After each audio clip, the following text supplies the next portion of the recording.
சுவாமி புறப்பாடு ஆகும் சமயத்தில் இந்த மல்லாரி இசைக்கப்படும். ஆலயத்தில் பெரிய மேளம் சின்ன மேளம் என்று இருவகை இசைக்குழுக்கள் ஆலய வழிபாட்டில் இருந்தன.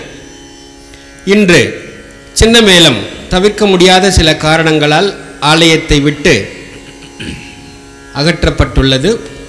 பெரிய மேளம் இன்னும் அங்கு தன் கடமையை செய்து கொண்டுதான் இருக்கிறது. இந்த இரு குழுவினரும் இணைந்து பண்டைய காலம் முதல் செய்து வருகிறார்கள். இன்று சவுந்தரவல்லி முதல் ஆட இருக்கும் நாட்டிய உருப்படி மல்லாரியாகும்.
ಗಿಣದುಂ ತಗದಿ ಗುದದಿ ಗಿಣದುಂ ತಾಂ ತೀಂ ತಾಂ ಕುಂದ ತತ ತತ ಕುಂದ ತಗುಂದ ತುಕುಂದ ಗಿಡ ತಗದಿ ಗಿಣದುಂ ತಗದಿ ಗಿಣದುಂ ತಗದಿ ಗುದದಿ ಗಿಣದುಂ ತಾಂ ತೀಂ